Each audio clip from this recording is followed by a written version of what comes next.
Observe me closely today, an 83-year-old woman, hair spun white as cottonwood down, hands intricately mapped by the relentless passage of time, and you might perceive only placid grandmotherhood. Yet, beneath this serene facade, unseen, resides a narrative carried like a shard of ice against the heart for over 6 decades, a story of love twisted into violation, of silence weaponized, and of a wedding day shattered by devastating truth. Some secrets remain buried, festering in the dark, but mine demands the catharsis of light. My name is Charlotte Miller, though here in the quiet confines of Riverdale Springs, Virginia, most simply know me as Grandma Charlotte. Before I unspool the threads of this long-held history, allow me this small connection across the digital distance. Share in the comments, if you would, the city or country where these words find you today. Knowing my voice reaches beyond these familiar hills offers unexpected strength. Please consider subscribing to Grandparents' Tales and offering this video a like. Your engagement helps ensure these often difficult stories of survival and resilience find those who might need to hear them most. Your support truly means everything after so many years wrapped in silence. This story, the one I've guarded more closely than any jewel, begins not with bitterness, but with the naive luminescence of youth. I was born and raised here in Riverdale Springs, a town so small in the 1950s, it felt less like a community and more like a stage set, a few cobblestone streets radiating outwards from the imposing spire of the main church. Life then, especially for young women like myself, unfolded within rigidly defined, unspoken parameters. My father, Joseph Miller, commanded respect as the town's sole pharmacist, a figure of quiet authority who meticulously compounded his own remedies and tended to the community's ailments when the region's only doctor was unavailable. My mother, Catherine, embodied domestic grace, managing our home with quiet efficiency, supplementing our income by providing piano instruction to the daughters of other respectable families, and occasionally undertaking fine needlework commissions. We weren't wealthy, but we possessed respectability, a currency highly valued in that time and place. Respectability governed everything. Charlotte, conduct yourself with proper respect. Charlotte, modulate your tone respectfully.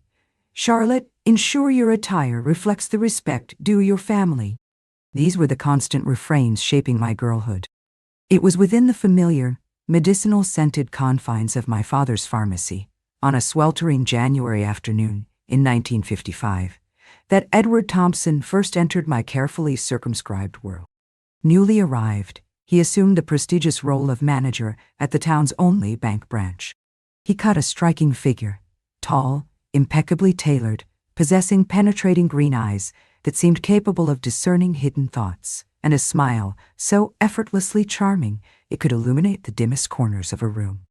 A university graduate hailing from the state capital, son of an influential Richmond banker, Edward represented the epitome of eligibility.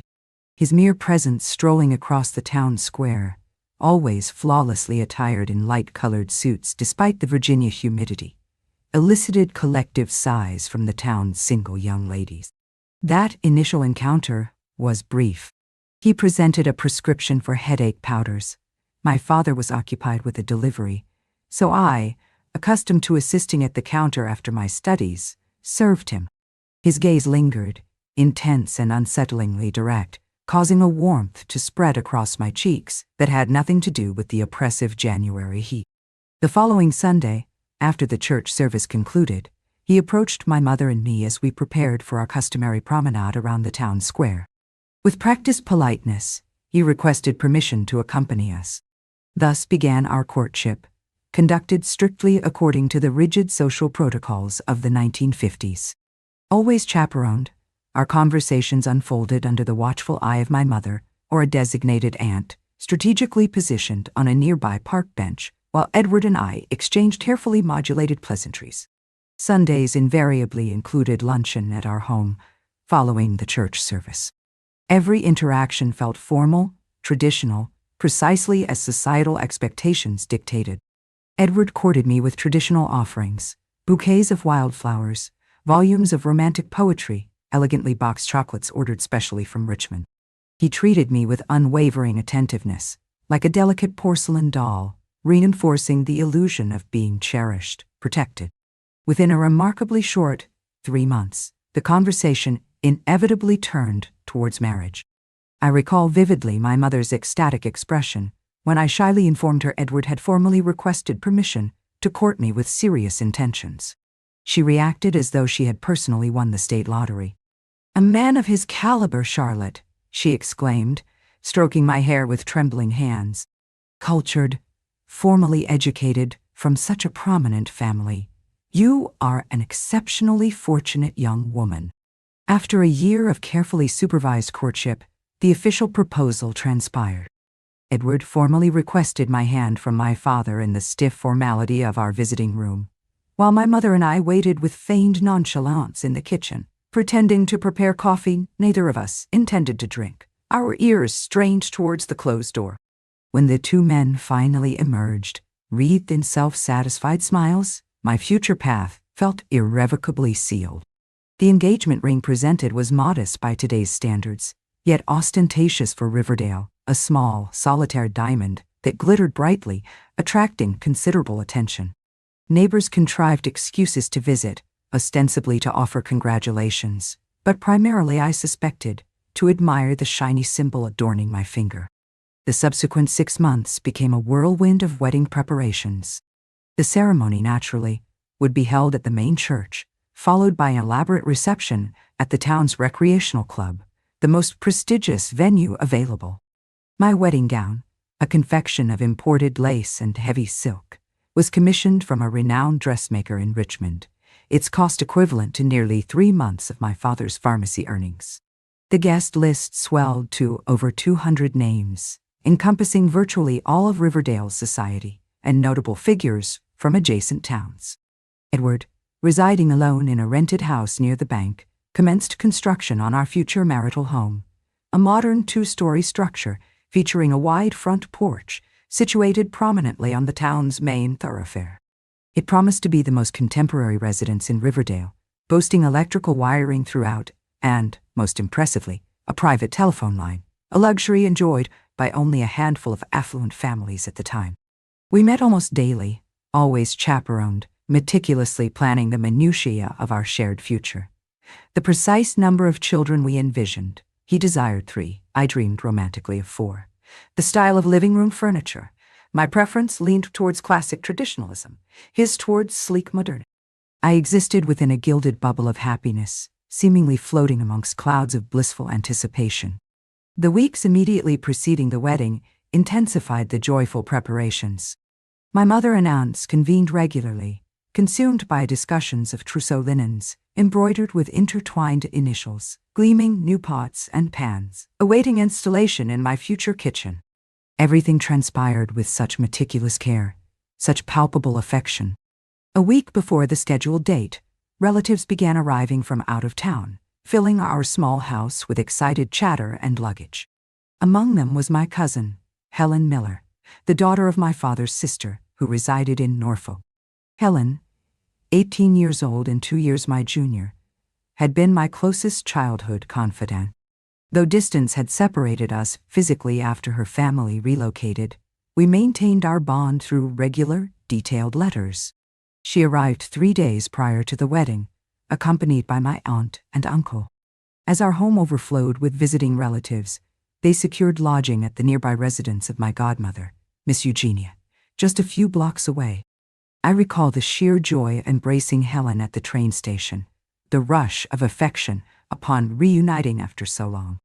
I felt eager to share every detail of my engagement, my plans with Edward, aspects too nuanced or personal to convey adequately through written correspondence. I introduced Helen to my fiancé the following day during a luncheon hosted at my parents' home. Edward, as anticipated, deployed his full charm, gracious, attentive, engaging Helen with questions about her studies, about life in Norfolk, making her feel momentarily significant with his focused attention. Helen, inherently shy, responded with characteristic reserve, offering brief replies, her gaze frequently downcast, a hesitant smile barely touching her lips. I attributed her reticence to her natural timidity, perhaps compounded by travel fatigue. However, over the subsequent days, a subtle, unsettling pattern emerged. Helen seemed to actively avoid my company. Whenever I entered a room where she was present, she would invariably find a pretext to depart. When I attempted to engage her in enthusiastic discussions about wedding details, her responses remained monosyllabic, lacking the shared excitement I expected. When questioned directly if everything was all right, if she felt unwell, she would offer a vague reassurance. "Just tired, Charlotte," accompanied by a faint smile that failed to reach her expressive eyes. On the eve of the wedding, adhering to tradition, I spent the night at my parents' home. Edward, following custom, attended a subdued bachelor dinner with his groomsmen and close friends at a respectable restaurant in town. Helen, alongside several other young female relatives, assisted me with final preparations, adjusting the delicate tiara of silk flowers intended to anchor my veil, meticulously checking the intricate lacework on my gown. I remember vividly Helen's profound quietness that evening, the unusual shadows beneath her eyes, dark circles suggesting recent tears or sleeplessness.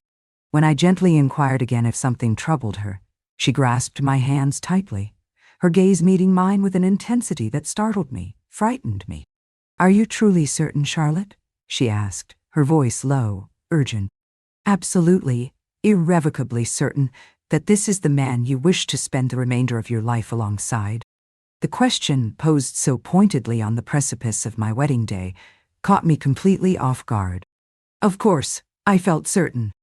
Edward embodied everything considered desirable: handsome, educated, financially successful, impeccably mannered. What more could any young woman possibly desire? "As certain as anyone can be," I responded, bewildered by her uncharacteristic query. "Why would you ask such a thing now, Helen, on the very night before my wedding?" She shook her head quickly, releasing my hands, murmuring dismissively about fatigue, insisting it was nothing significant. Shortly thereafter, she excused herself, retreating to bed. Her strange behavior intrigued me momentarily, yet amidst the whirlwind of pre-wedding excitement, the myriad details demanding attention, I failed to accord it the gravity it deserved. How could I possibly have fathomed the horrific secret weighing upon her? How could I have known that while I drifted towards sleep, dreaming of white lace and a perfect future, Helen wrestled silently with a truth so painful, so devastating, she could barely meet my eyes without shattering? I awoke on the morning of my wedding day, May 12, 1957, with a heart feeling buoyant, weightless, utterly consumed by joyful anticipation. The hairdresser was scheduled to arrive at 10, followed shortly by the makeup artist. The ceremony itself was set for 4 o'clock in the afternoon, culminating in the grand reception, anticipated to extend late into the evening. My magnificent dress hung suspended from a special padded hanger, shielded protectively beneath a layer of fine muslin. Downstairs, my mother had been bustling about since dawn, orchestrating final preparations with characteristic efficiency. It was then, amidst the cheerful domestic chaos, that I registered Helen's absence since breakfast. Inquiring after her, my mother offered a casual explanation. She had returned briefly to Miss Eugenia's house to retrieve a forgotten item. The excuse felt slightly odd, yet again, overwhelmed by the surrounding flurry of activity, I didn't dwell on it. The hairdresser arrived punctually, commencing the intricate process of styling my hair for the momentous occasion. Aunts and female cousins drifted in and out of my bedroom, adjusting ribbons, offering cups of calming tea, chattering excitedly. Then, cutting through the joyful cacophony, came the distinct sound of raised voices emanating from the front entryway downstairs. My mother entered my room moments later, her face unnaturally pale beneath her rouge, though she forced a brittle smile. "Continue getting ready, dear," she instructed, her voice strained. "Just a minor issue with the floral delivery. Nothing that cannot be easily resolved." But I knew my mother intimately. Her feigned nonchalance failed to conceal the underlying tension. Something was amiss. Seriously amiss. That sinking feeling solidified into certainty minutes later when I discerned the unmistakable sound of quiet, heartbroken weeping drifting from the adjacent guest room. Weeping, I instantly recognized as Helen's. In that instant, fear, cold and sharp, eclipsed all pre-wedding excitement. Ignoring the hairdresser's protests regarding my half-finished coiffure, I rose abruptly from the vanity chair. Pins scattered unnoticed as I moved towards the guest room door, feeling like a sleepwalker propelled by an unseen force. The surrounding sounds, my aunt's chatter, my mother's worried murmurs, the distant clinking of glassware from the kitchen, seemed to recede, muffled, inconsequential. The only reality resided in that choked, muffled sobbing emanating from behind the closed door. Pushing it open, the scene confronting me remains etched into my memory with agonizing, indelible clarity. Helen sat huddled on the edge of the guest bed, face buried in her hands, her slight frame racked by silent, despairing sobs. My Aunt Eleanor, her mother, knelt before her, attempting futilely to offer comfort. "What has happened?" I demanded, my voice emerging steadier, sharper than I felt internally. Both women started violently, their heads snapping up, startled by my sudden intrusion. Helen's face was virtually unrecognizable, swollen, tear-ravaged, a distinct purplish bruise already darkening at the corner of her mouth. Her eyes, normally so vibrant, appeared dull, lifeless, reflecting profound shock. The pale yellow dress intended for her role, as my bridesmaid lay crumpled on a nearby chair, marred by a small, damning bloodstain near the neckline. "Nothing, dear Charlotte. Please, return to your preparations," my aunt pleaded, attempting to physically guide me back towards the hallway. "Helen merely feels slightly unwell this morning. Nothing serious." But my attention remained fixed on my cousin's desolate eyes I had known since childhood, eyes that now conveyed a silent, desperate plea I couldn't yet comprehend. Gently but firmly disengaging from my aunt's grasp, I knelt beside Helen on the floor. "What happened to you?" I repeated softly but insistently, taking her icy hands in mine. "Who inflicted this injury upon your face?" Helen averted her gaze, fresh tears cascading down her pale cheeks. Aunt Eleanor made another attempt to intervene, but I silenced her with a raised hand, my focus unwavering. "Tell me the truth, Helen," I urged gently. "Please." The ensuing silence stretched, thick with unspoken horror, seeming to last an eternity. Footsteps sounded in the hallway. My mother appeared in the doorway, her face a mask of disbelief and anguish. Hurried, hushed whispers passed between my mother and aunt, words I couldn't decipher, my attention riveted solely on Helen. Finally, haltingly, she spoke, her voice so low, I had to lean closer to catch the devastating words. It was Edward. 2 words. Just 2. Yet, they possessed the force to shatter my entire constructed reality. Initially, disbelief warred with comprehension. Edward? My Edward? The kind, educated, impeccably respectful fiancé? Impossible. What are you saying? I murmured, incredulous. Edward isn't even supposed to be in town yet. He spent the night preceding the wedding with his groomsmen, as tradition dictates. He arrived here early this morning, Helen continued, her voice gaining a slight tremulous strength as the horrific narrative spilled forth. Claimed he wanted to see the room where you were getting ready. Intended to leave a surprise wedding gift for you. She paused, swallowing hard. Aunt Catherine had already departed to collect the flowers. My own mother and father had gone to the hotel to fetch Grandma. My aunt began weeping silently now, one hand clamped over her mouth, stifling her own sobs. My mother stood frozen in the doorway, her face ashen, reflecting pure disbelief. When I saw him at the door, Helen choked out. I felt surprised, naturally, but I allowed him entry. He was, after all, your fiancé. Her voice dropped again. He requested to see your wedding dress. I explained I couldn't possibly show it beforehand, cited the superstition about bad luck. Then, he began acting, strangely. Her breath hitched. Started remarking on how attractive he'd always found me. Claimed that since observing me at the luncheon several days ago, he couldn't cease thinking about me. Each syllable landed like a physical blow, stealing the air from my lungs. I attempted to leave the room, Helen continued, her voice now barely a whisper, interspersed with ragged sobs. But he physically blocked the doorway, said he desired an advance on the pleasures awaiting him after the wedding. She broke down completely then. Charlotte, but no one could hear. The house felt empty, except for the neighbors' children playing loudly out back. He covered my mouth, shoved me forcefully against the wall. I couldn't bear to hear the remainder. A loud buzzing filled my ears. The room began to spin precariously around me.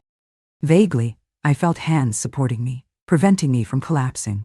It was my mother, now kneeling beside me, her own face streaked with tears. Why? I managed to gasp, looking towards my distraught aunt. Why didn't you inform me immediately upon discovering this?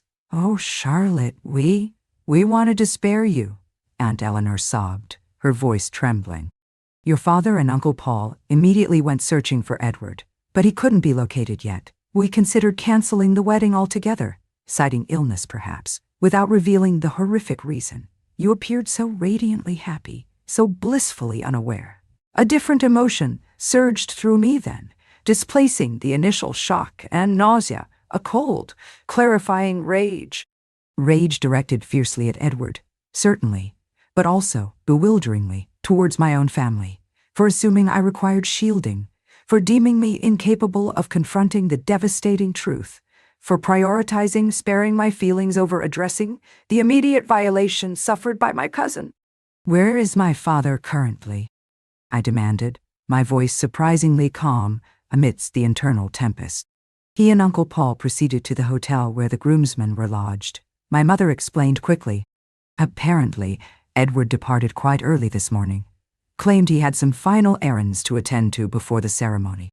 I pushed myself upright, my legs feeling unsteady beneath me, yet fueled by a burgeoning, icy determination. I glanced at the small clock ticking relentlessly on the bedside table. 11:45 a.m. The wedding ceremony was scheduled for 4:00 p.m. We are not canceling anything, I declared, the pronouncement stunning everyone in the room into silence. The wedding will proceed precisely as planned. But Charlotte, my mother exclaimed, horrified. You cannot possibly marry that monster. I did not state I intended to marry him, Mother, I clarified, my voice dangerously quiet now. I stated the wedding will proceed as scheduled. Now, I turned towards my trembling aunt and cousin. I require your assistance. Returning to my own bedroom, where the bewildered hairdresser still waited, I calmly requested he complete my hairstyle, ignoring his furtive, curious glances towards my tear-stained face. While he worked, my mind raced, processing the shock, formulating a plan born of righteous fury and a desperate need for justice.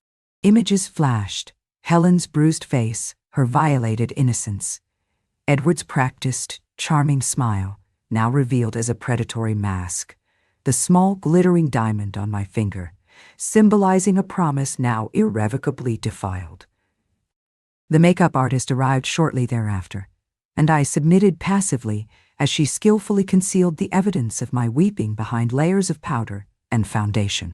Externally, I transformed steadily into the idealized image of the radiant bride everyone anticipated.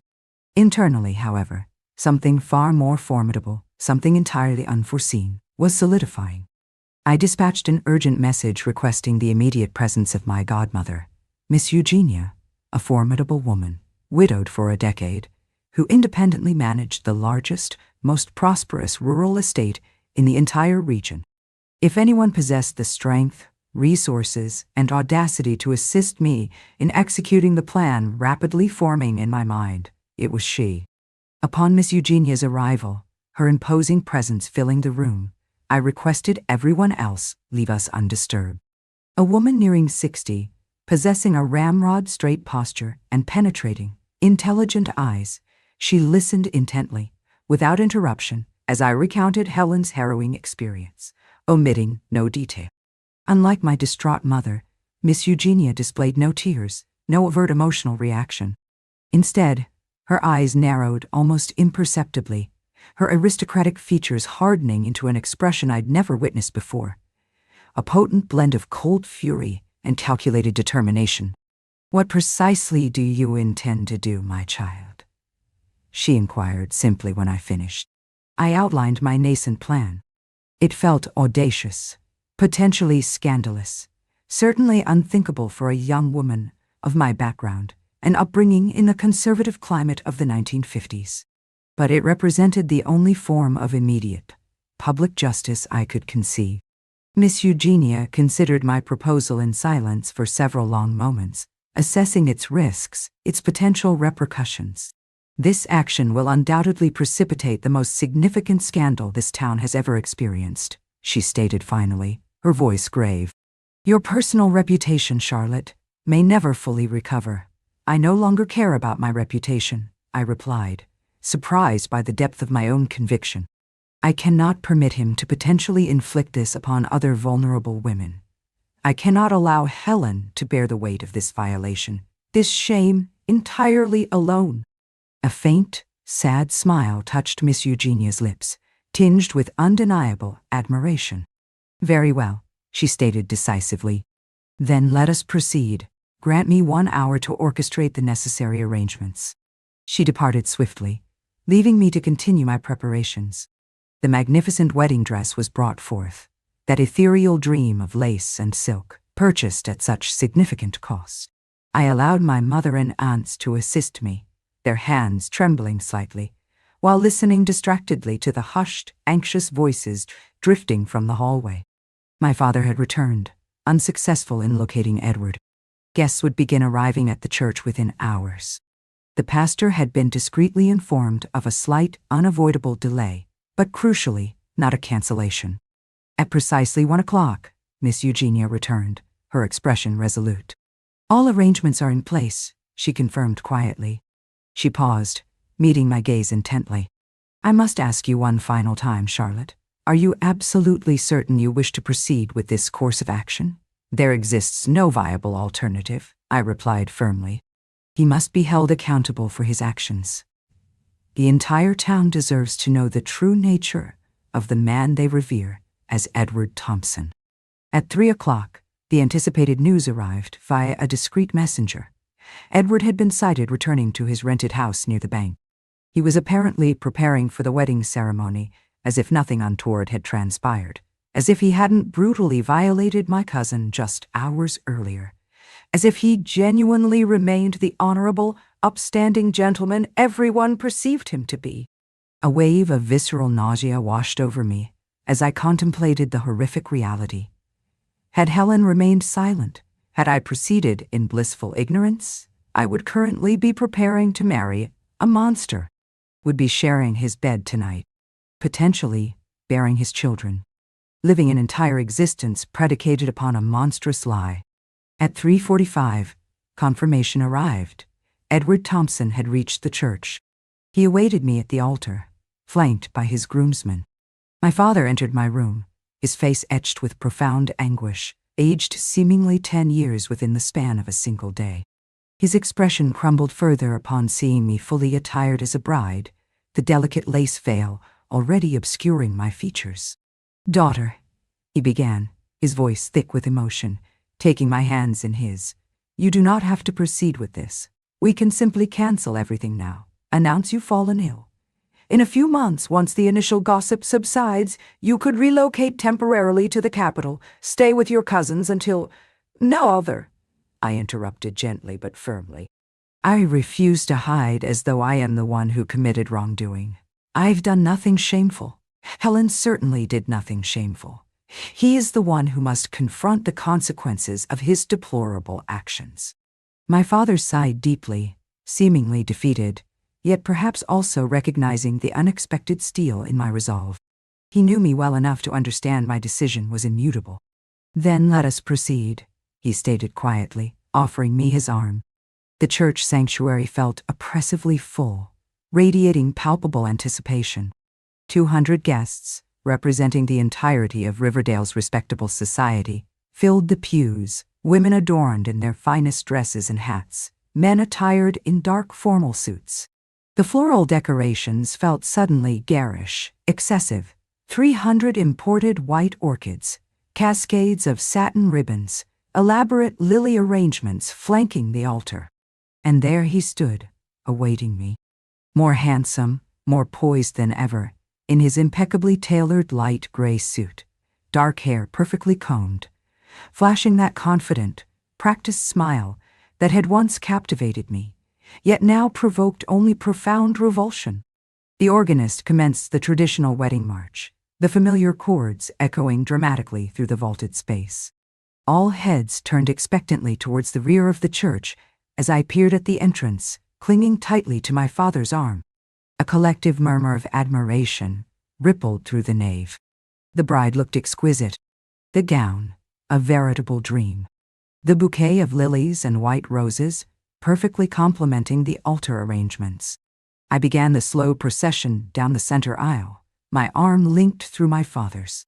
I could feel the slight tremor in his hand, sense his internal struggle, yet I advanced with unwavering determination, my gaze fixed steadfastly upon Edward.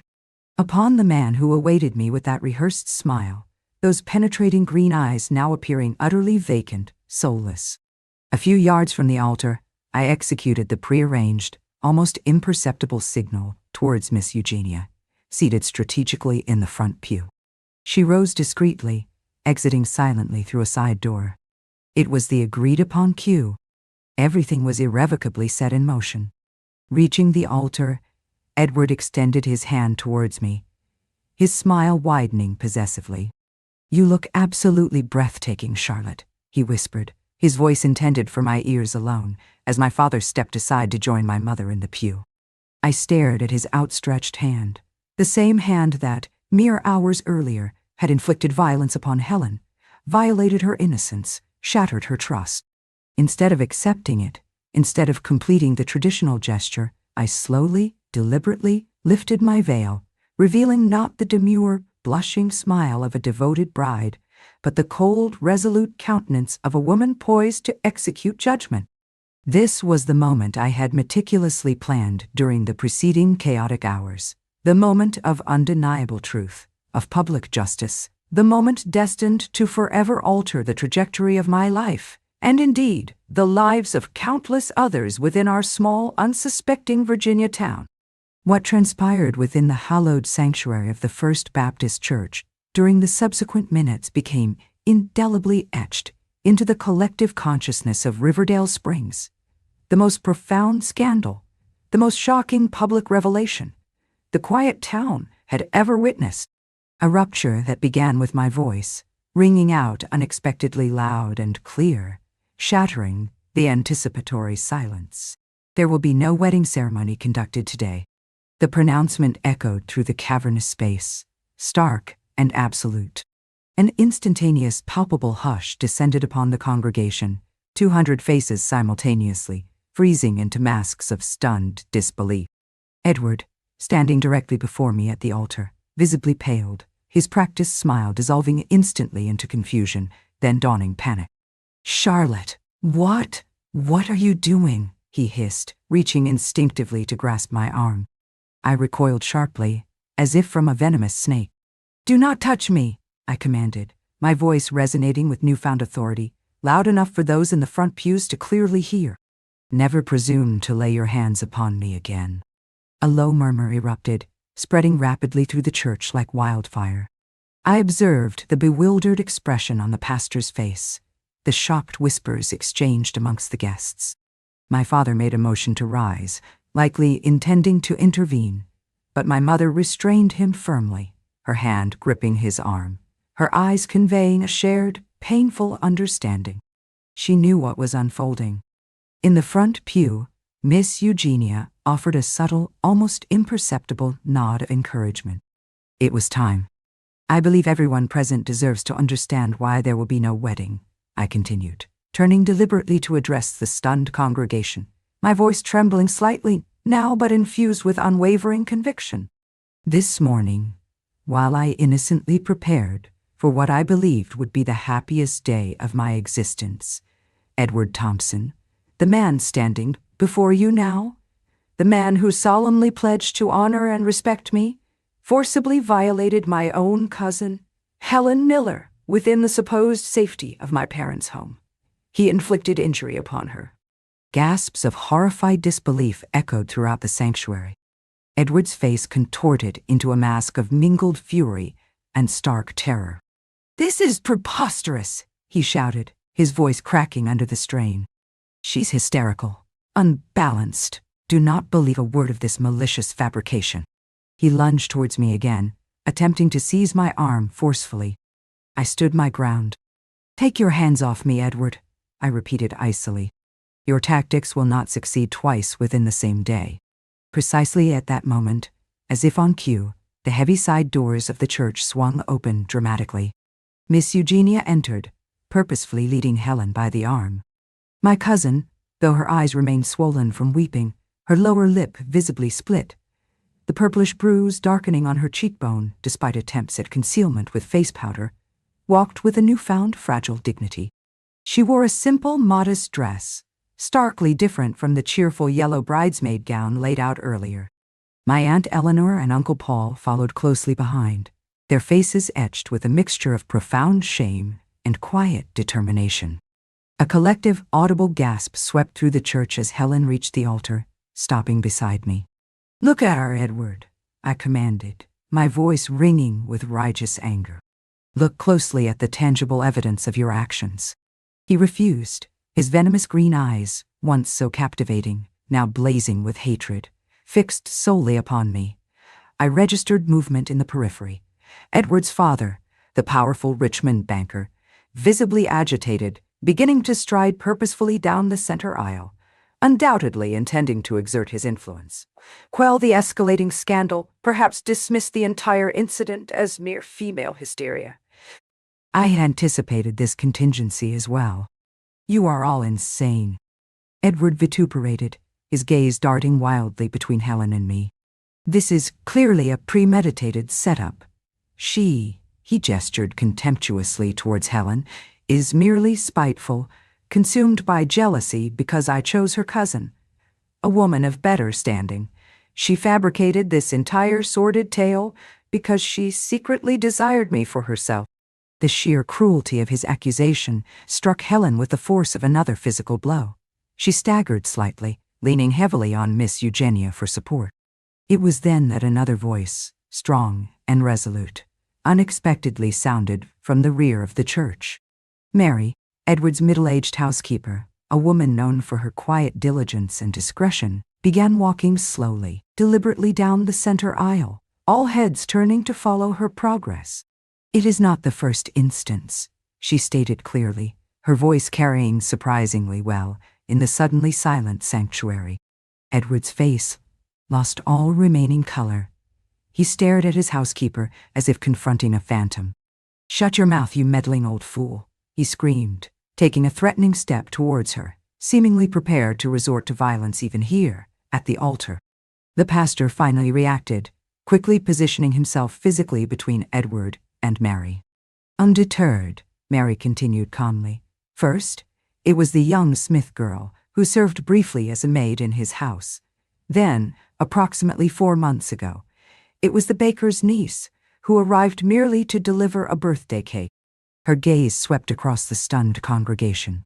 I turned a blind eye previously, remained silent, feared losing my employment, but her voice strengthened with conviction. I can no longer carry the weight of this complicity. The church erupted into pandemonium. Mothers instinctively pulled their daughters closer, regarding Edward with expressions of horror and disgust. Men rose from their seats, some shouting insults, others demanding immediate explanations. Edward's father, face now apoplectic with fury, attempted futilely to shout above the tumult, proclaiming his son's innocence, decrying the slanderous lies against a respectable man. Then, the massive main doors of the church were thrust open violently.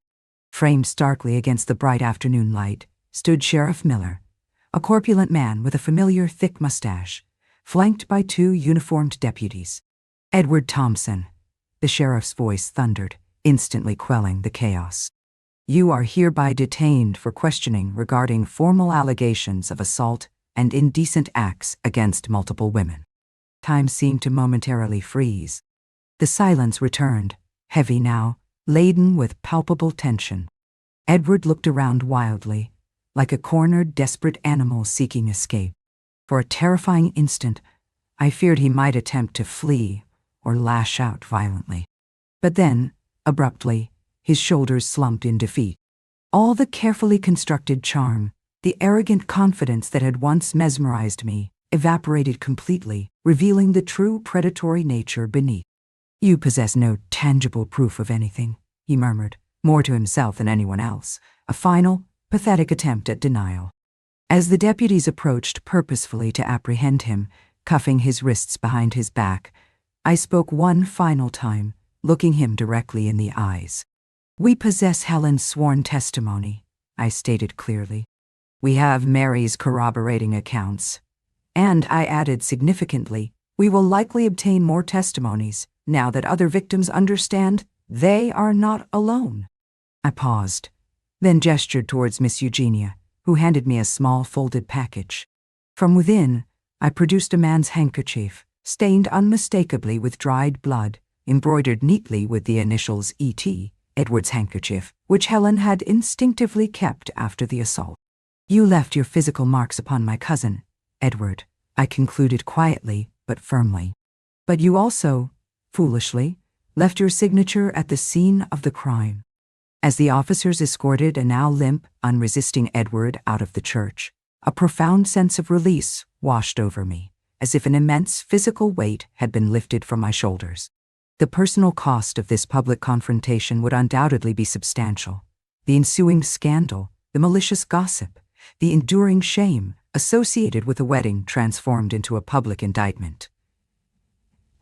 Yet, observing Helen beside me, witnessing the first fragile flicker of relief begin to illuminate her traumatized eyes, I knew, with unwavering certainty, the price was worth paying. The devastating events of the morning had culminated in the most profound, painful lesson of my young life. Appearances are profoundly deceiving. Social masks can effectively conceal monstrous realities, and silence invariably serves only to protect the guilty. The days immediately following the aborted wedding unfolded in a tumultuous whirlwind. Riverdale Springs buzzed with gossip. The story dominated conversations, endlessly dissected, embellished. The case garnered headlines not only in the local newspaper, but also attracted attention from media outlets in Richmond. "Bride unmasks predator groom at altar," screamed one particularly sensationalist headline. Predictably, opinions polarized. Some criticized my methods, deeming my public denunciation unseemly, blaming me for tarnishing the reputation of a supposedly respectable man over what they termed a misunderstanding. Yet, for every critical voice, two emerged offering support, particularly amongst the town's women, many of whom likely harbored their own unspoken experiences. What none of us anticipated, however, was the ripple effect our actions precipitated. 3 days after the non-wedding, while I remained largely secluded within my parents' home, attempting to navigate the emotional fallout and shield myself from intrusive curiosity, Julie Smith, the carpenter's daughter, who had briefly served as Edward's maid, appeared hesitantly at our door. She sought me out, needing, she explained tearfully, to finally share her story. The following day, Loretta, the baker's timid niece, arrived, emboldened to recount her own disturbing encounter with Edward. In the subsequent week, several other women came forward, their ages ranging, their social backgrounds diverse, yet their narratives distressingly similar. Edward Thompson, the charming bank manager, the epitome of small-town respectability, had systematically preyed upon vulnerable women within our community, leaving behind a trail of victims silenced by fear, shame, and the perceived futility of seeking justice against such a powerful figure. A week later, Sheriff Miller requested my presence at the station. Hesitant, uncertain of his intentions, I initially considered refusing. The formal case was proceeding. What more could he require from me? It was Helen, demonstrating remarkable resilience, who persuaded me. "You must complete what you initiated, Charlotte," she urged gently, her voice regaining some of its former firmness. "Not solely for my sake, but for all the women whose voices are finally being heard." Upon arriving at the station, I was greeted not by the sheriff himself, but by his wife, Mrs. Miller, a kind-faced, middle-aged woman, whose quiet determination radiated strength. "My husband believed you might feel more comfortable speaking initially with another woman," she explained, guiding me towards a small private room at the rear of the building. There, to my astonishment, sat all the women who had formally filed complaints against Edward, alongside several others whose faces I didn't immediately recognize. What is the purpose of this gathering?" I asked, bewildered. Mrs. Miller smiled, a poignant mixture of sadness and resolve. "These courageous women desire to express their gratitude, Charlotte, not merely for exposing Edward Thompson's true nature, but more profoundly for granting them the courage required to shatter their own years of silence. Some," she added softly, "had never previously confided their experiences to another living soul. They carried this immense pain entirely alone for decades." An elderly woman, I didn't know, rose slowly, taking both my hands in hers, her touch surprisingly firm. "My own daughter," she began, her voice trembling slightly, "endured similar violation at the hands of a man like Edward when she was merely 16. We never reported it, feared the scandal, the shame, the inevitable victim blaming." Her eyes filled with tears. "She was never truly the same afterward. She took her own life 5 years ago." She squeezed my hands tightly. "What you accomplished, young woman, the bravery you displayed, it will undoubtedly save other precious girls from enduring such a tragic fate." Hot tears streamed unchecked down my own face then, not tears of personal sorrow this time, but tears of shared grief, profound empathy, burgeoning understanding. In that moment, gazing at the diverse faces surrounding me, women of varying ages, disparate backgrounds, yet inextricably united by a common experience of violation and enforced silence, a new, powerful conviction took root within me, a decision that would irrevocably shape the remainder of my life. "We must establish something more enduring," I stated, wiping away my tears with the back of my hand, my voice resonating with newfound purpose. "We cannot permit other women to navigate such trauma in silence, believing they are alone, fearing disbelief, internalizing misplaced blame." I looked around the room, meeting the eyes of each woman present, recognizing not merely victims, but survivors, warriors who had summoned immense courage simply by speaking their truths. "What precisely do you envision?" Mrs. Miller inquired, her eyes alight with hopeful curiosity. "A dedicated space," I elaborated, the idea solidifying, even as I articulated it, where women can seek refuge, share their stories without fear of judgment, access essential legal, medical, and emotional support, a sanctuary demonstrating unequivocally that they are not alone. The concept, born almost impulsively from the crucible of shared pain and righteous indignation, initially met with reflective silence, then erupted into murmurs of fervent approval. Mrs. Miller spoke first, her voice ringing with decisive commitment. "I endorse this initiative wholeheartedly, and I am confident my husband will allocate whatever resources are within his official capacity to support it. My home can serve as the initial meeting location," offered Miss Eugenia, who had entered silently, observing from the doorway. "And I possess contacts within the capital who can provide guidance regarding legal incorporation, necessary protocols." One by one, the other women in the room began offering contributions, pledges of volunteer time, specific skills, professional contacts, modest financial donations.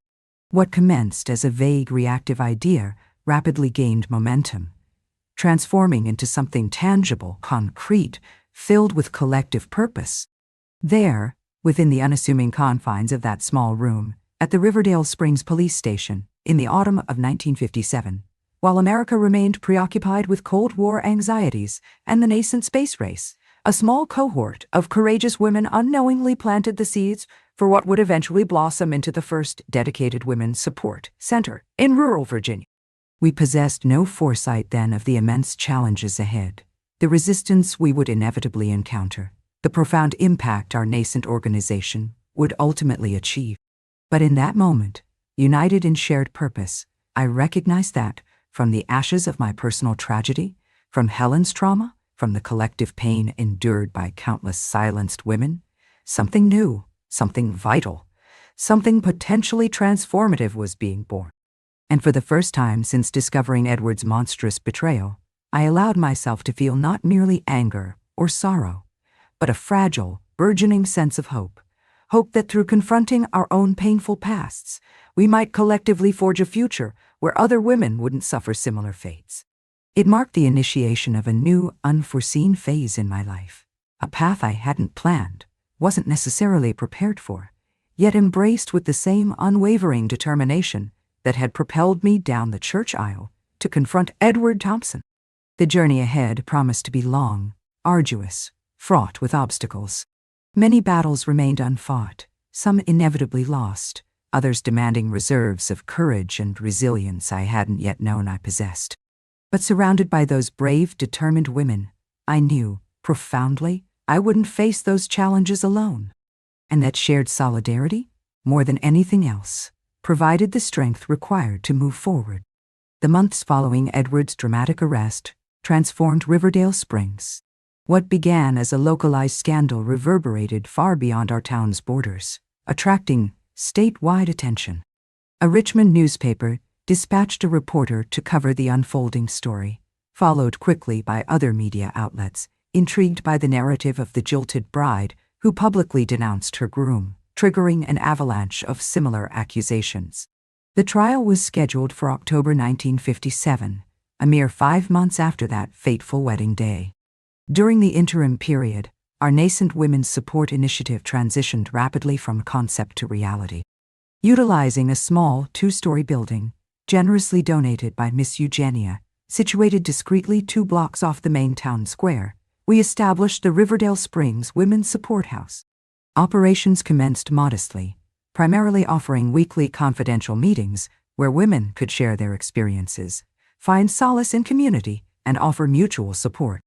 Gradually, leveraging the pro bono services of volunteer professionals, a sympathetic local doctor, a compassionate nurse, a newly graduated lawyer eager to make a difference, we began expanding our offerings to include more concrete forms of assistance. Every small success felt monumental. Every encountered obstacle met with collective determination. When funding inevitably grew scarce, we organized community charity bazaars, selling handcrafted goods and baked items. When faced with malicious gossip or thinly veiled threats intended to discourage our efforts, we drew strength from one another, reinforcing our shared resolve. It proved a period of intense, often painful learning, not merely regarding the practicalities of managing a fledgling support organization, but more profoundly about the pervasive depth and insidious extent of the societal problem we were confronting.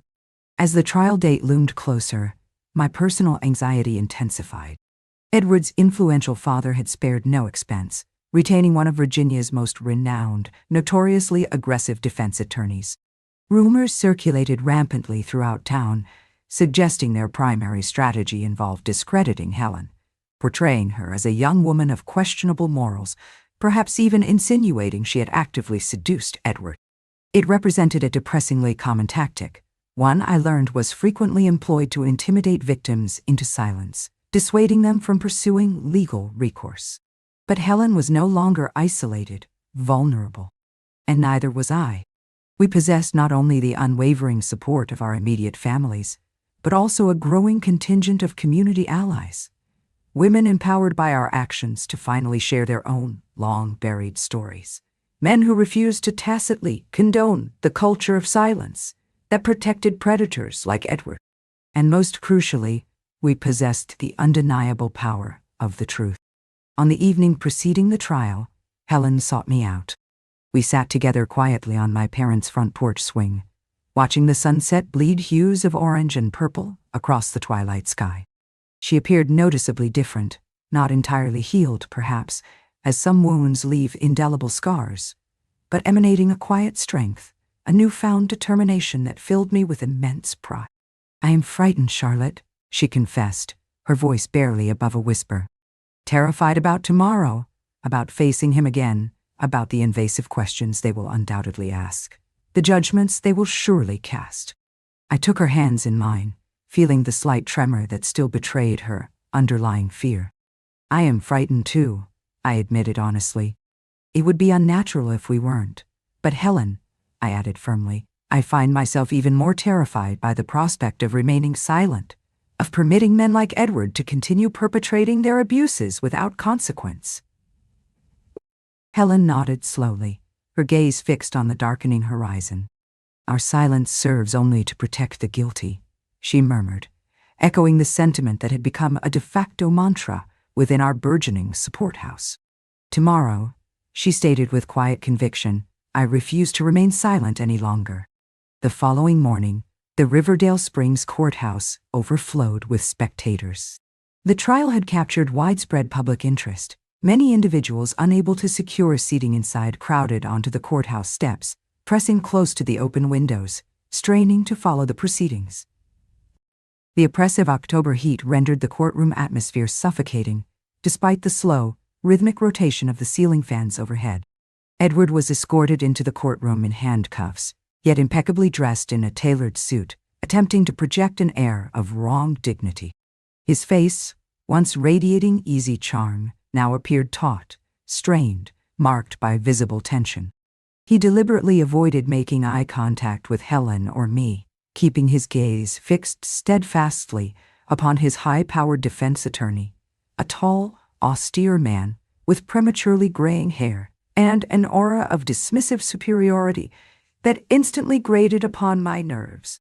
Judge Noguera, presiding over the case, possessed a well-earned reputation for strict adherence to legal protocol and unwavering impartiality. His imposing presence immediately commanded silence within the restless courtroom.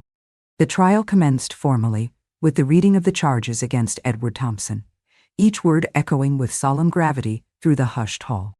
When Helen was called to the witness stand, I felt my own heart constrict with empathetic anxiety.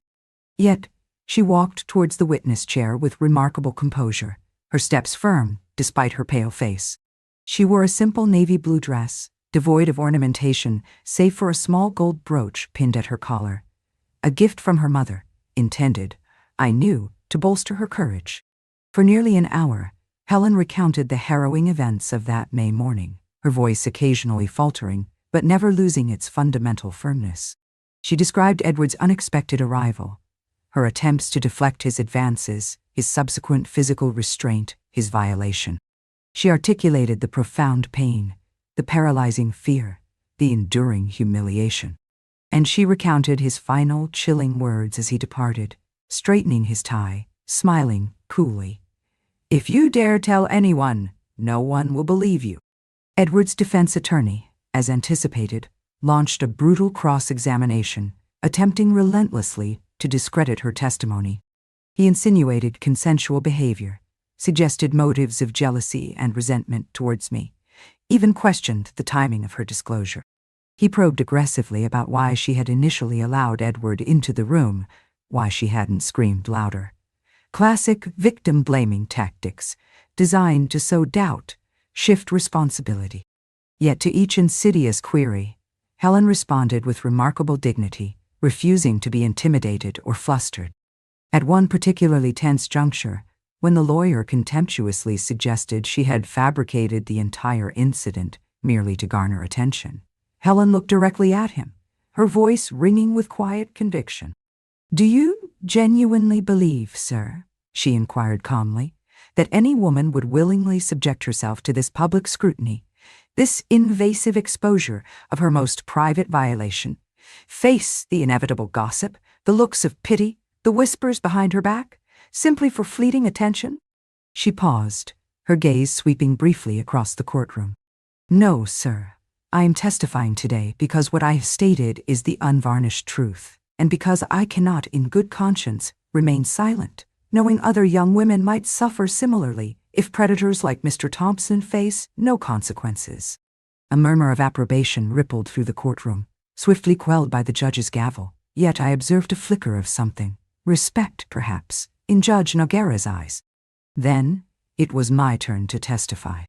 I recounted Helen's distressed state in the days preceding the wedding, her unusual avoidance of Edward, the devastating discovery on the morning itself. When I witnessed the condition my cousin was in, I explained, looking directly towards the judge, my voice steady despite the internal tremor. When I fully comprehended what Edward had perpetrated against her, something fundamental fractured within me. Not merely the love I mistakenly believed I felt for him, but also a certain naive innocence. The belief that individuals perceived as good, as respectable, were inherently... I paused, gathering my thoughts. I realized then that silence, the societal obsession with maintaining appearances of respectability, served as the greatest shield protecting men like Edward Thompson. Mary, the housekeeper, provided corroborating testimony, detailing previous disturbing incidents she had witnessed or suspected.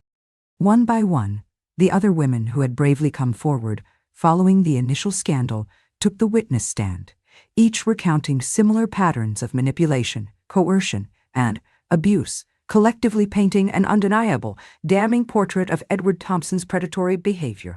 His defense attorney attempted vigorously to discredit each witness, yet the striking consistency across their accounts, the raw courage displayed in confronting the public shame of recounting their experiences, and the tangible physical evidence presented in Helen's case, the blood-stained handkerchief bearing his initials, the medical report documenting her bruises, rendered his efforts largely ineffective. Edward himself elected not to testify, a strategic decision likely advised by his counsel, yet one that, to many observers in the courtroom, implicitly signaled guilt. After 2 grueling days of testimonies and closing arguments, the jury retired to deliberate. The subsequent wait proved agonizing. Helen, myself, Miss Eugenia, Mary, the other brave women who had testified, we huddled together in the courthouse corridor, a small, resilient band united by shared trauma, hope, and profound fear. Our hands instinctively intertwined, drawing strength from one another's silent presence. When the jury finally returned after 3 long hours of deliberation, the courtroom fell into absolute silence, so profound one could seemingly hear a pin drop. The jury foreman, a respected local farmer known for his integrity, rose solemnly to announce the verdict. Guilty. On all counts. The room erupted instantly, shouts of approval mingling with indignant protests from Edward's remaining family members. Helen collapsed against me, weeping tears of sheer relief. Judge Noguera hammered his gavel repeatedly, demanding order. Once silence was restored, he pronounced the sentence, 8 years imprisonment. Edward, who had maintained a facade of stoic composure throughout the trial, finally lost control. He surged abruptly to his feet, screaming accusations of innocence, railing against the perceived conspiracy against him, proclaiming his father would leverage his wealth and influence to secure his release, threatening retribution against us all. It required 2 bailiffs to physically restrain him, forcibly dragging him from the courtroom, his enraged threats echoing behind him. Observing that final, pathetic display, a strange sense of quiet peace settled over me. Vengeance had never been my objective. Justice was. And justice, however imperfect, had been served. Edward would face consequences, at least for a period.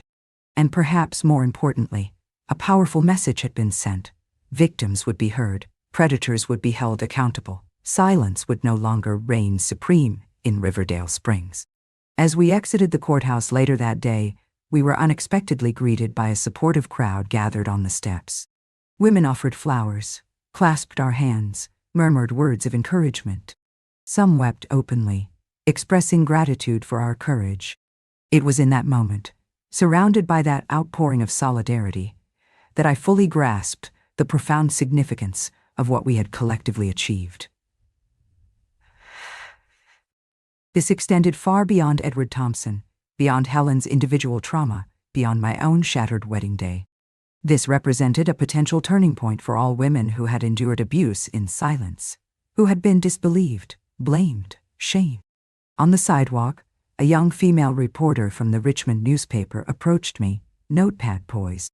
"Miss Miller," she inquired respectfully, "how do you feel following the verdict?" I looked around, at Helen standing beside me, her head held high despite her ordeal, at the other courageous women who had shared their truths, at Miss Eugenia, her face radiating quiet pride, at the dozens of unfamiliar faces reflecting hope and admiration. "I feel," I replied thoughtfully, my voice carrying clearly now, "that this is merely the beginning, the conclusion of one painful chapter, certainly, but simultaneously, the commencement of a far larger, more significant story." And so it proved to be. In the subsequent years, our small grassroots support house flourished, expanded its reach, evolved into a recognized model for similar initiatives emerging in other towns and cities. Edward served 6 years of his 8-year sentence, released early for purported good behavior. Upon returning briefly to Riverdale Springs, he discovered his former place within the community irrevocably gone. He reportedly relocated to Oregon, seeking anonymity where his crimes remained unknown. We never encountered him again.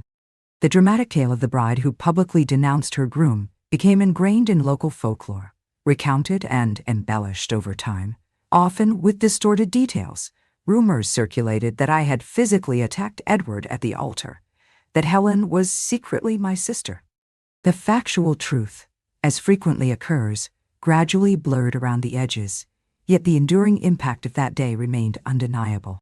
The turbulent 1960s, marked by the escalating Vietnam War and the burgeoning civil rights movement, presented new challenges.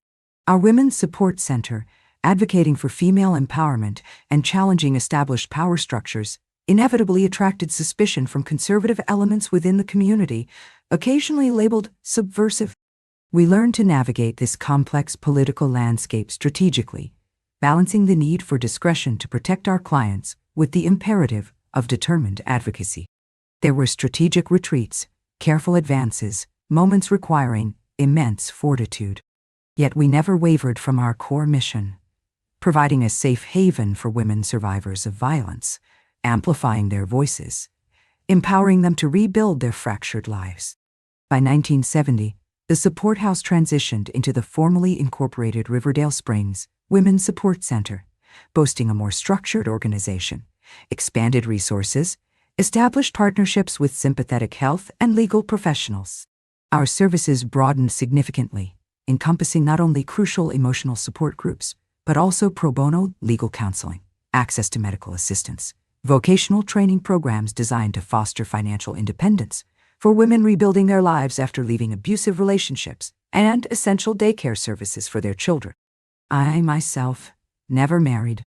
Many townspeople attributed my single status to the lingering trauma of the experience with Edward, assuming I remained irreparably heartbroken or fearful of relationships.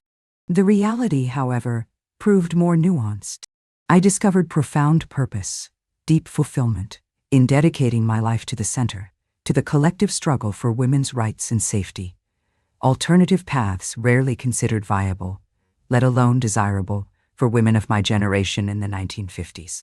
Helen, conversely, found healing and happiness in a loving marriage to Dr. Paul Richardson, a kind patient physician who arrived to practice in Riverdale Springs in 1960. He possessed the empathy to understand her scars, the respect to honor her healing journey. They raised 3 children together, all now successful adults, imbued with a deep-seated respect for women, a clear understanding of consent and healthy boundaries, values not universally instilled during their upbringing. My life became inextricably intertwined with the center, with the cause born from that initial act of public defiance. Inspired, perhaps, by the legal battles surrounding Edward's trial, I pursued a law degree myself, a scandalous undertaking for a woman in the 1960s, particularly within our small, conservative town. I encountered resistance, faced prejudice, navigated closed doors, yet also discovered unexpected mentors, forged crucial alliances, seized opportunities that emerged precisely when needed most. The exquisite wedding gown I never wore, its valuable lace and silk were carefully repurposed, transformed into beautiful christening gowns for Helen's children. The house Edward had constructed for our intended married life, eventually sold, the proceeds generously donated to fund the support center's expansion. The opulent white orchids that adorned the church altar on that fateful May Day, lovingly transplanted to the garden surrounding the center's first permanent headquarters, where they continue to bloom resiliently each spring, a living testament to the possibility of beauty, emerging even from the most painful origins. The sharp agony of that day never entirely vanished naturally. Residual echoes remain.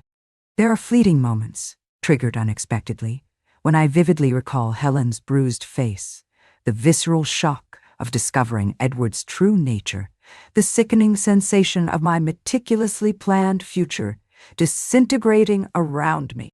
Times when I ponder the alternate trajectory my life might have taken had none of it occurred. Had I married Edward, blind to his darkness, or discovered his monstrous secret later, already ensnared within the bonds of matrimony, perhaps motherhood? But these reflections no longer torment me as they once did. Time possesses a remarkable capacity, not to erase wounds entirely, but to integrate them into the larger tapestry of one's history, transforming them into integral parts of who we become, without allowing them to solely define us. And if asked today, reflecting across the vast expanse of 6 decades, whether I harbor regret regarding the decision enacted within that crowded church, before 200 stunned witnesses and a groom revealed as a predator, my answer remains simple, unwavering. No. Not for a single instant, because that profoundly painful, terrifyingly courageous decision ultimately opened pathways towards a life I could never have previously conceived. A life rich with purpose, resonant with impact, imbued with profound meaning. A life, I hope, that has demonstrably made a positive difference. Now seated peacefully on my porch swing, observing the sunset paint the familiar Riverdale spring sky with the same vibrant orange hues I witnessed on that transformative afternoon over half a century ago, I feel a deep, quiet gratitude for the improbable journey life presented. The orchids transplanted years ago from the center's original garden continue to flourish in my own small yard, their stubborn blooms a constant, living reminder of resilience. At 83, I possess the rare privilege of looking back upon a long life and recognizing, with clarity, that I contributed towards positive change. Not perhaps in the conventional ways I might have envisioned as a naive young bride, dreaming of domestic tranquility. Life, it seems, harbored different, ultimately more significant, plans for me, plans paradoxically born from devastating tragedy, yet blossoming unexpectedly into something far more meaningful, far more impactful than I could ever have imagined. The 1970s brought their own unique set of challenges. The lingering shadow of the Vietnam War cast a pall over the nation, and organizations advocating for social change, particularly those focused on women's rights, often faced suspicion, sometimes overt hostility. Our Women's Support Center navigated this complex era through a delicate balance of strategic discretion and unwavering determination. We learned to camouflage our support group meetings as innocuous crafting courses or cooking classes to avoid attracting unwanted scrutiny, while continuing to provide a vital safe space for women to share their experiences without fear. Our library, housing potentially subversive materials about women's legal rights and feminist theory, remained concealed behind a false bookshelf constructed in the building's basement. I recall one particularly harrowing pre-dawn incident in 1972. A frantic knocking at the center's back door revealed a young woman, her face brutally battered almost beyond recognition, clutching a swaddled infant only a few months old. A compassionate neighbor had driven her directly to us. She had fled her home after her husband, an army captain stationed nearby, threatened to kill both her and the baby during a violent, jealous rage. "He will find me," she repeated numbly, trembling uncontrollably. "He has connections everywhere. He'll claim I'm unstable, accuse me of abandoning him, of kidnapping our son." That night, while Helen gently tended to the woman's immediate physical injuries, Miss Eugenia, elderly now, but still possessing formidable resolve, and I worked tirelessly, devising an emergency relocation plan. Within 3 days, utilizing our carefully cultivated, discreet network of contacts across state lines, we secured falsified identification documents for mother and child, arranged bus tickets southward, and confirmed a potential job opportunity for her as a primary school teacher in a small remote town in South Carolina, where a distant cousin had agreed to provide initial shelter. Years later, a postcard arrived at the center, addressed simply to the Angels of Riverdale. It contained a photograph of a smiling teenage boy, poised proudly in his high school graduation cap and gown. "You saved 2 lives that night," the brief accompanying message read. "I will remain eternally grateful."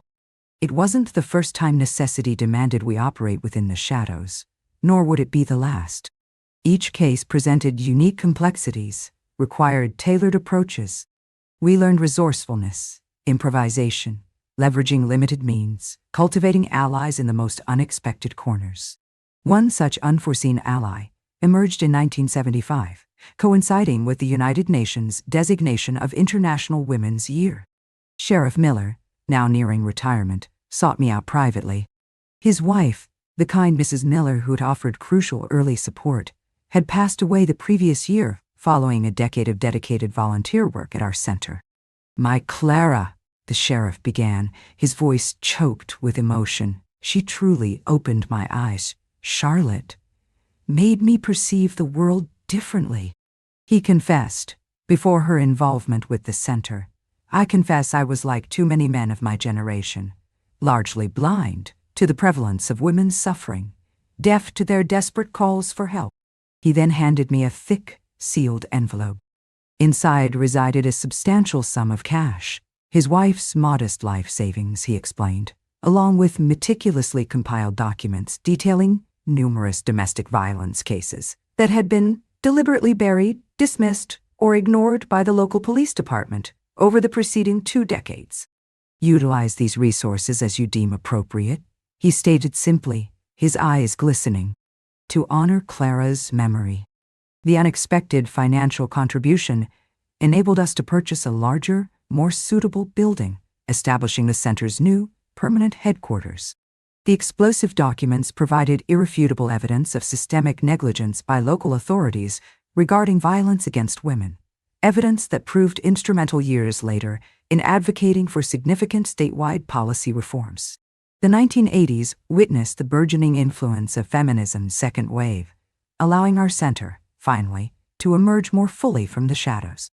We actively joined the burgeoning national women's movement, advocating for legislative changes, demanding the establishment of specialized police units trained to handle domestic violence cases, working tirelessly to increase public visibility regarding issues too long relegated to the private sphere, concealed behind the closed doors of silent homes. In 1985, Riverdale Springs inaugurated the first dedicated women's police station within our region, a landmark achievement that felt almost inconceivable when our work commenced nearly 3 decades earlier. I was invited to speak at the inauguration ceremony, receiving a commemorative plaque acknowledging my years of service to the community. Gazing out at the assembled audience, I recognized faces spanning generations, women we had assisted years ago, now accompanied by their grown daughters, even granddaughters, younger women actively involved in the center's current programs. It felt like a moment of profound cyclical affirmation, witnessing the tangible impact of our collective efforts rippling across time. Helen stood proudly in the front row, naturally. Now 48, she had evolved into a formidable force within the community. After successfully raising her 3 children, she pursued higher education, earning a degree in psychology, eventually assuming the role of coordinating the center's expanding psychological support services. Her husband, Dr. Paul, remained a steadfast ally, generously providing free medical care to women residing within our temporary shelter. As the 1990s commenced, acknowledging the inevitable passage of time, I began gradually transitioning the center's leadership responsibilities to capable younger hands, women raised in a different America, yet confronting many of the same fundamental challenges, albeit manifested in new forms. I formally retired from the directorship in 1997, at the age of 62, though I continued serving as a volunteer counselor and mentor. It was around this period that another unexpected visit altered my trajectory once more. a young doctoral researcher from the state university, engaged in documenting the contributions of women activists during the civil rights era, sought me out. Someone had mentioned my story, the jilted bride who transformed personal tragedy into community action. Your narrative deserves preservation, Miss Charlotte, the researcher insisted earnestly after recording hours of my recollections onto cassette tapes. Not merely for its historical significance, but as profound inspiration. Current generations need to understand that women like yourself forged these paths during significantly more challenging, restrictive times. My initial reaction involved hesitation. I had never sought personal accolades, never positioned myself as the singular protagonist in what I always considered a collective struggle. But Helen, ever pragmatic, offered perspective. This isn't solely about you, Charlotte, she argued reasonably. It's about illustrating what becomes possible when women collectively refuse to remain silent.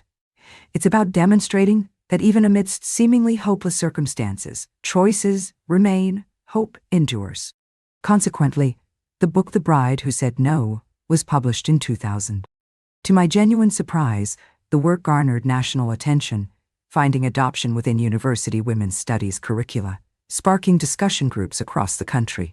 Suddenly, in my mid-60s, I found myself somewhat uncomfortably thrust into the public eye, invited to lectures, interviews, panel discussions. It felt strange, disorienting, this belated attention following decades of quiet, behind-the-scenes work. Yet, over time, I came to recognize the inherent value in sharing our story more broadly. Each public speaking engagement, during which I consistently emphasized the collective nature of our achievements, invariably generated subsequent messages from young women inspired to initiate similar efforts within their own communities. Some even successfully established support centers modeled after ours, adapting our framework to address unique local needs and realities. What commenced as the intensely personal tragedy of a betrayed bride and her violated cousin had unexpectedly blossomed into a widespread movement, transcending geographical boundaries and generational divides. It represented an outcome far exceeding anything I could have possibly envisioned on that devastating May morning back in 1957. In 2027, we celebrated the 50th anniversary of the Riverdale Springs Women's Support Center with a large community gathering. The small, fragile initiative, born in a borrowed room at the police station, now occupied an entire dedicated complex, offering temporary shelter for women and children fleeing violence, comprehensive medical and psychological services, robust legal aid programs, diverse vocational training courses, subsidized childcare facilities, and an extensive specialized library. Our staff comprised over 50 dedicated professionals, predominantly women, several of whom had themselves received assistance from the center during past moments of profound vulnerability. During the anniversary celebration, a young woman approached me hesitantly. Appearing to be in her early 20s, with short, dark hair and expressive eyes that sparked a faint flicker of recognition within me. "You likely don't remember me, Mrs. Miller," she began shyly. "But my grandmother spoke of you often. She asserted that were it not for your extraordinary courage that day long ago, I might not even exist today." Confused, I searched her features, attempting to place her. "My grandmother," the young woman clarified, seeing my uncertainty, "is Loretta, the baker's niece." Recognition dawned instantly. Loretta, so young, so terrified back then, recounting Edward's assault in the bakery pantry, her escape, her aunt's subsequent silencing mandate. "Grandma always maintained," the young woman continued, her eyes glistening now, "that witnessing your confrontation with Edward Thompson at the altar marked the precise moment she realized she bore no shame, that the violation was entirely his fault, not hers." She smiled, tears tracing paths down her cheeks. That realization empowered her to begin rebuilding her life. She eventually married, had my mother, who subsequently had me. She paused, taking a deep breath. "Recently, I graduated from law school.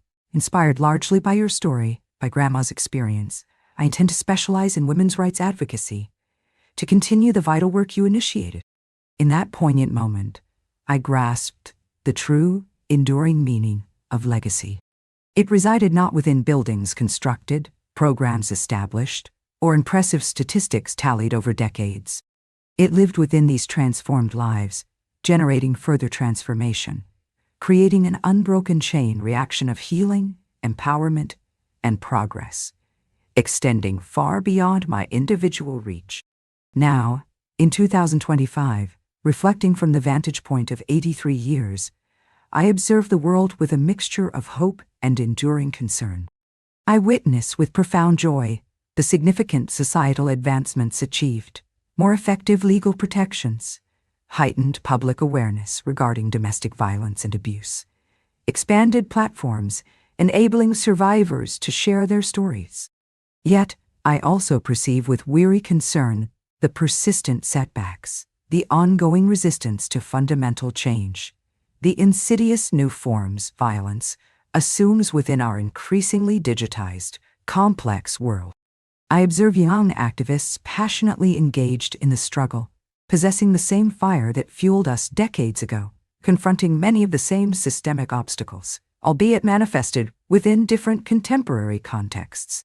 And I recognize, above all, that the fight initiated on that distant May Day in 1957 wasn't confined solely to my generation, nor even Helen's. It represents an ongoing, intergenerational struggle for all women who preceded us, and crucially, for all those yet to be born. The center we founded remains a vital community resource, continuously adapting to evolving realities, confronting new challenges. Helen assumed the directorship upon my retirement, leading with characteristic wisdom and compassion for many years, before eventually passing the leadership role to her own eldest daughter, Clara, named, fittingly, in honor of Sheriff Miller's quietly courageous wife. Currently, a third generation, young women inspired by their grandmother's legacies begin their involvement, contributing fresh perspectives, innovative approaches, while steadfastly upholding the core mission, the foundational essence of what we collectively built. Edward Thompson passed away in 1999, age 72, reportedly alone in a nondescript Oregon nursing home. Upon hearing the news, I felt neither satisfaction nor sorrow, merely a quiet affirmation that justice, in its multifaceted forms, eventually prevails. Not necessarily the punitive justice meted out by courts, which he served only partially, but the more profound, restorative justice enacted by a community that ultimately refused to perpetuate silence, that actively created resources to protect vulnerable members, that consciously chose to transform collective pain into enduring purpose. Occasionally, young journalists or university students seek me out for interviews, sometimes posing the question, do I regret never marrying, never establishing a traditional family? I typically smile at their inquiry, recognizing the underlying societal assumptions it reflects regarding prescribed female roles. My family, I invariably respond gently, is far larger, far more extensive, than any traditional family unit could possibly encompass. It comprises the hundreds, perhaps thousands, of women whose lives intersected with the center over decades. It includes the countless lives saved or irrevocably transformed through the work we initiated together. It encompasses the subsequent generations of young women who inspired, and it remains unequivocally true. My life has never lacked profound love, unwavering purpose, or a deep sense of fulfillment. The path ultimately traversed wasn't the one naively envisioned during my youth, yet it proved infinitely richer, more meaningful than I could have ever possibly imagined. Now, as the sun completes its descent, painting the Riverdale Springs horizon in familiar, comforting hues of orange and lavender, I feel a profound sense of gratitude for the intricate, often painful, yet ultimately redemptive journey life assigned me. The path wasn't easy.